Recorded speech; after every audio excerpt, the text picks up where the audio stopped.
All right, shalom, shalom, shalom. First off, I want to start up by saying all praises, honor, and glory is due unto Yahweh by Hashem Yahushai, by Hashem Rakakadash. That's all praise to the world class God, whose true name in Hebrew is Yahweh, by Hashem meaning in the name, Yahushai being the name, but the only begotten Son. Also want to say double honors to the elders and apostles of Great Millstone, and peace and mercy to the whole village, preaching his word in truth and sincerity. On the brother Tazabah in the Great Millstone, Arizona camp, Lord will with another video to edify. And I want to go into this Good evening. Beautiful sight, right? A beautiful sight. America's crumbling, right? They've laden themselves with thick clay, that debt. When you go into that word clay in that scripture, I'm going into that debt. And now they've hit that ceiling for a second time in like 5 years. Right, last time it was like 3 weeks. I think it was like over a month. I forgot how long it was, man. But it was a long enough time when niggas was missing rent. Right? So I'm gonna play this, get some precepts, get into this, man. Welcome to the News Hour. The U.S. government hit its debt limit today, forcing the Treasury Department to resort to extraordinary measures to keep the government paying its bills and avoid the catastrophic consequences of a default. That's with the new GOP-led Congress setting the stage for a high-stakes showdown over raising the debt limit. Congressional correspondent Lisa Desjardins joins us with the latest. It's great to see you. And for the unfamiliar, remind us what this means, that the country has hit its debt limit, its debt ceiling. To use a cliched analogy, we've reached our credit card limit. However, unlike most of us, the Treasury has far more sweeping powers to deal with hitting its credit card limit, so they are using accounting mechanisms. They call them extraordinary measures. I'm starting to call them extraordinary because they have to use them so often now in order to keep us paying our bills. How long will that last? Well, the estimates are until summer, but I want to pay attention to a note that Secretary Yellen wrote in her letter today about what she thinks is ahead. She wrote, quote, as you can see right there, that the period of time that extraordinary measures may last is subject to considerable uncertainty. That means essentially no one really knows how long we can keep treading water. So the timing ahead is uncertain. Treasury is trying to buy time. But back in 2011, as you well know, this sort of brinksmanship resulted in the U.S. having its credit rating downgraded for the first time in history, and Americans' retirement savings took a hit. What's the risk this time, Lisa? It's a very significant risk. A quick reminder, of course, that first of all, most people believe the Treasury would pay the bonds, pay our creditors, but really the Treasury, my reporting a couple years ago was there really isn't a clear plan. So let's say they pay our bonds right off the bat with the money we have.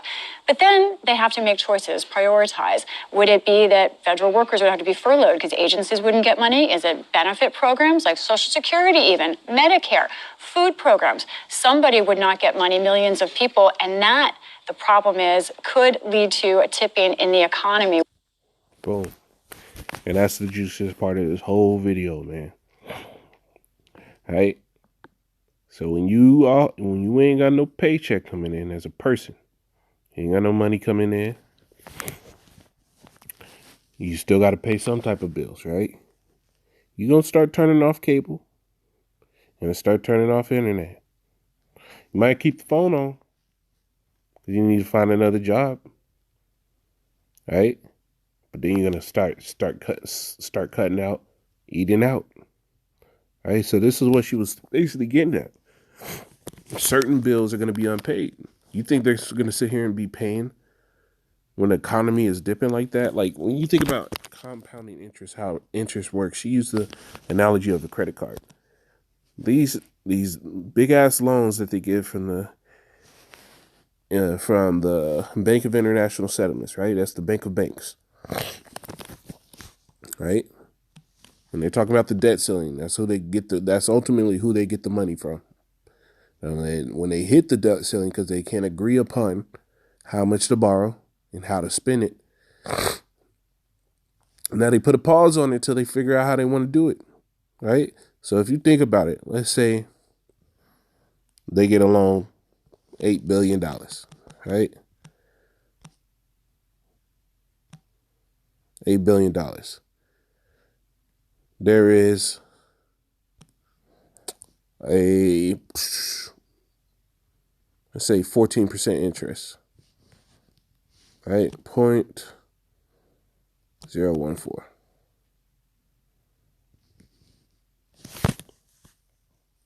Right, yeah. No, let's do 0.14, sorry. 0.14% interest.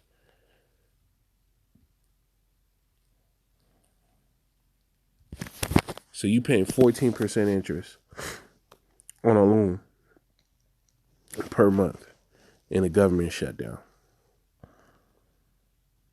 That's $1 million a month that you got to do. So before, what they were doing is they're just paying off the interest. That's only the interest. Now, say you can't pay off the interest. So now, boom. You add that to your $8 billion before. Now you had $9 billion. Another month come. Now it's 14% interest on that balance. Right? And brothers that got credit cards, they know how this works. So it just keeps jumping. So now when the debt ceiling gets agreed upon, right? If it does, well, it doesn't. Now you got to pay back all that. Now the interest at which you were paying before is higher. So it causes more scrutiny in the economy. It causes you to move differently. You're not going to be able to borrow because now you've been missing loan payments, and that looks bad on credit scores. All right, that's why when you watch this video a little longer, they said 2011 was the first time in history that America couldn't pay its debts, which caused America to get to have the first dip in its credit score ever. Imagine now, right? It's gonna go through the fucking floor, right? And people are gonna get laid off. People are gonna. Hey, it happened before. It happened before, right? Just like 4 or 5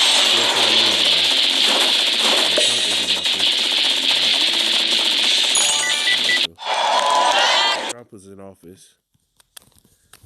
These people were sitting there living high and mighty. They thought they had these great government jobs. And what? The government shut down. They wasn't getting paid. TSA agents, federal officials, all these jakes that got high and mighty because they were sitting there eating off of Esau's table with these jobs that they felt was so special. And now it's happening again. Now these are the labor pains, man. This is Ecclesiastes 1:9. The thing that had been is that which shall be, and that which is done is that which shall be done. There is no new thing under the sun. What is happening now that had already been? That government shutdown. What happened before?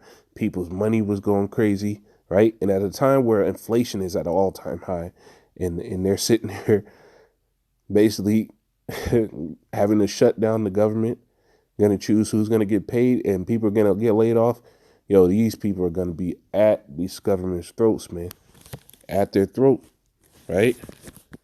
The scriptures told you that these things would happen, right? Let me get this. Great pain.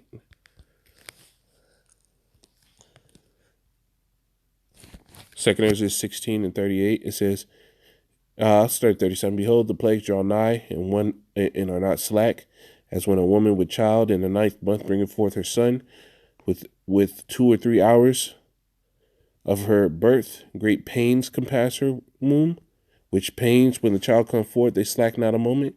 Even so shall the plagues not be slack to come upon the earth. And the world shall mourn, and sorrow shall come upon it on every side. When people start getting laid off because of this, and they flood all those jobs into the market, and they can't get the jobs to actually feed them. But there's something like this dude. Look, sad looking mofo right here. Sad looking Judite dude, right? He sat there and worked that job probably for the last 20 years, worked up to the max pay, right? Living clean on it. Only got a little while before retirement, and boom, government shut down. Listen to this. It's not every day you see workers of the federal government protesting the federal government. There's not going to be no back to work. The scriptures tell you there's not going to be any work, right?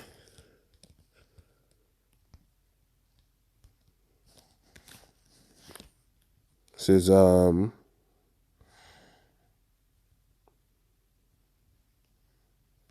Isaiah 19:15, it says, I'll start at 14. Yahweh had mingled a perverse spirit in the midst thereof. It says, and they have caused Egypt to earn every work thereof, as a drunken man staggered in his vomit. Neither shall there be any work which head or toil, branch or rush may do. Right? No work for Egypt. There's not going to be any work here. Right? No labor, nothing the rich or the poor. It says, in that day shall Egypt mourn, shall Egypt be like unto women, and it shall be afraid and fear because of the shaking of the hand of Yahweh hosts, which you shake it over it. And this is part of that shaking, man, closing down your governments. And now, right, when jobs ain't there and people hungry, what, now you got a lawlessness. You see workers of the federal government protesting the federal government. Worried about paying my bills. It somewhat seems like you're powerless and you don't know what to do. We will build the wall. If we don't get what we want, one way or the other, I am proud to shut down the government for border security. Thank you very much, everyone. Recently, they just raised the retirement age. So everybody that was close to retirement age, when they raise the retirement age, they basically steal what you've already paid into. Right? So now, when you're ready to retire, you're getting less than you should have because they rose the retirement age on you. So it's a bunch of theft. It's a bunch of stuff going on. All right, America's going down the drain, and this is beautiful. This is what the scriptures tell us we're supposed to wait on, and now the things are happening, man. So it's only a matter of time. Will this shutdown go on for long enough to actually collapse this government? Who knows? I mean, you see the meetings with Davos and the World Economic Forum, the progression of these central bank digital currencies. I did a video yesterday where they're sitting there talking about issuing a global currency. So, things are happening. Things are happening.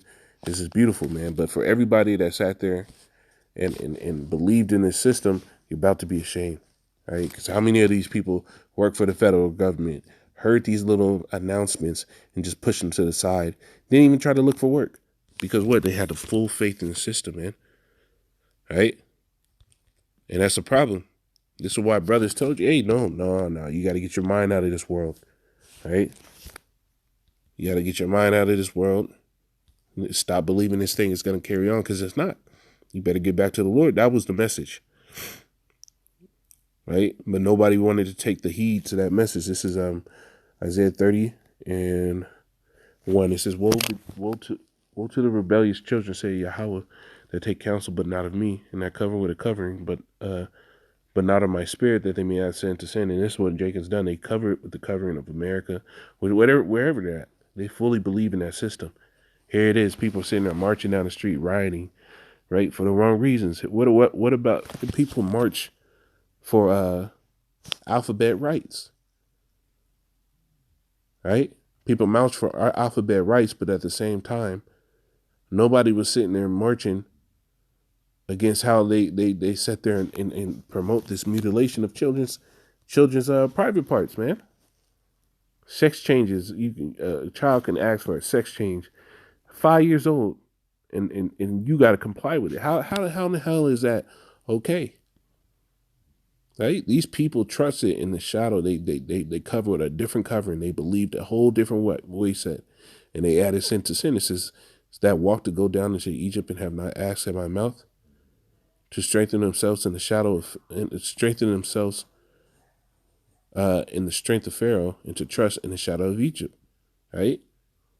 And these people are trusting in it. They strengthen themselves in it. They tried to find every way, right? PPP loans came out, and people just started blowing their back out trying to get one, right? Now they got them. Now their debt's all through the roof. They thought they was going to be able to build more in this world with that little piece of money, and they put themselves in a deeper hole. It says, therefore shall the strength of Pharaoh be your shame, and the trust and shadow of Egypt your confusion. And that's what's happening. Right? The strength of this place is your confusion, because these people really thought that American government never go down. Money, millions of. Right? But now what? That debt ceiling's been hit again, and things might go fucking awry. Right? The scriptures tell you that this place is like the reed. Let me get this.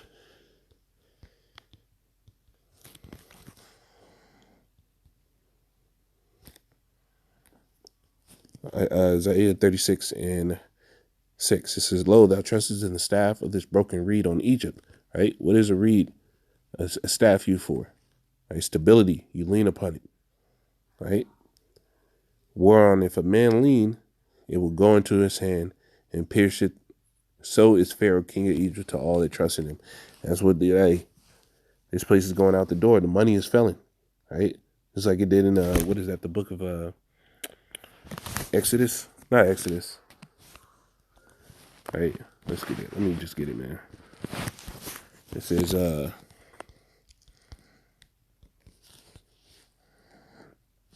Genesis, right?